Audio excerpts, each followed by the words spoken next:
Hey, it's Like here, and welcome to Izwa once again. We'll keep educating you and informing you on the developments in radio broadcasting, music, and entertainment right here on Izwa, the YouTube channel. You can also go to the Facebook page. Today I have something a bit different that I want to talk about, and it is about music and music consumption. So we want to say congratulations to the likes of Mambo Duterere, also Ja Praiser, a historic 2-album launch in 2 days. And we also know that the likes of Kudzinya Kujga, we also know that there's a lot of music that's coming out. But my biggest question is, do people know where to get this music? Yes, it is my dream, and I'm sure it is a dream for a lot of artists, for their music to be bought. Yes, it is the dream of any artist and any country, I want to think, for their artists to flourish, because it makes business sense for them to be in music. So my biggest question is, do people know where they can get this music? I know that a lot of people might know that you can get this music online. And I'm happy that we have the likes of Oyos, we have the likes of Buddy Beats. We also know that some of our local artists are putting out their music on some of these international brands like Spotify. But do the majority of people who enjoy this music know where to get the music? The reason why I bring this up is because it seems like Zimbabwe has abandoned CDs, vinyls, and tapes. And you're probably saying, Like, are you crazy?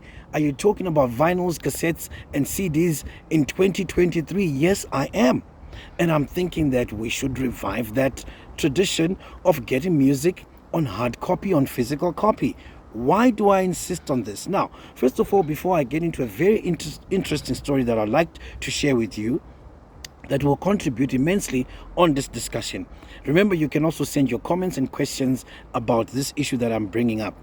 The first thing that I'm going to tell you, it is my knowledge, it is my belief that artists worldwide make money out of 3 main streams. Yes, it's the sales, it's the royalties coming from radio play, and it's also the shows.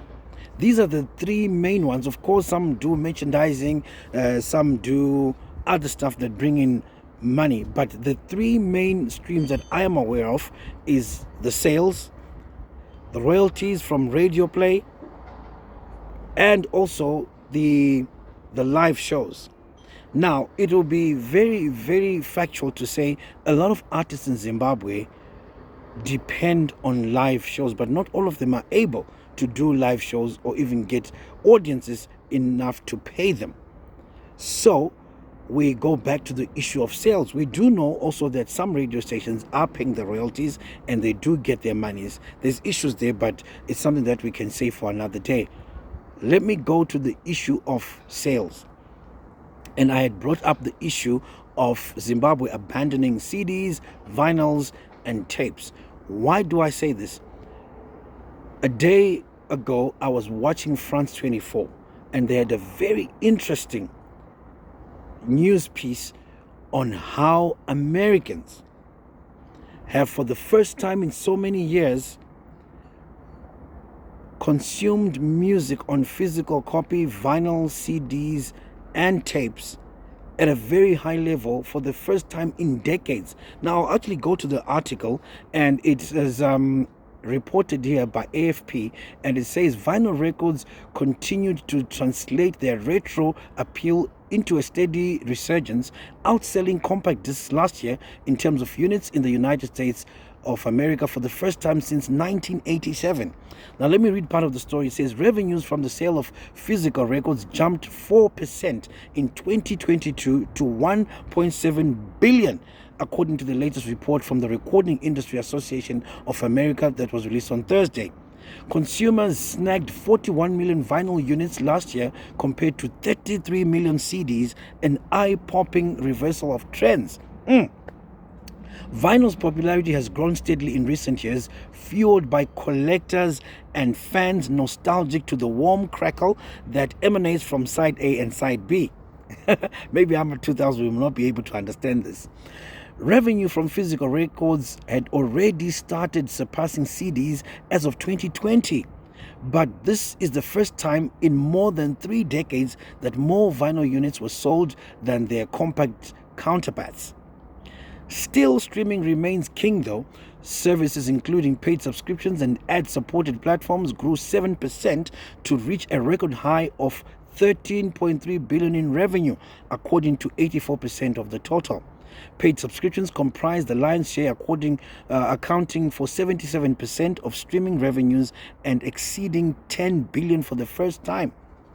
This is interesting information, but what I really wanted to take out of the report was the fact that in America and in other countries, I understand, they are still consuming, buying and selling music off vinyl, CDs and tapes.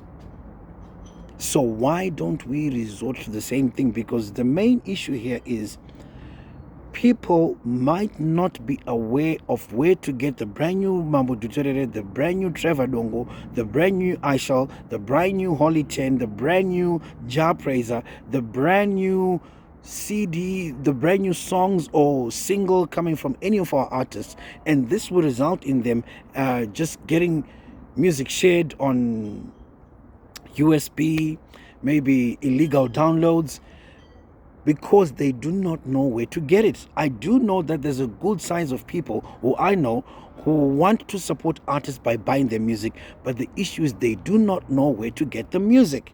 So here's a challenge to music managers, artist managers. Let us know where to get this music, because we want to buy the music. But let's also consider, just going back to this, maybe some of you have thrown away the technology, but it's still possible to revive it. We still can buy CDs, sell CDs. We can still go back to vinyl. We can still go back to cassette, because people want to consume the music, but we are not aware where to get the music. Food for thought. Let's think about it. Thanks for watching.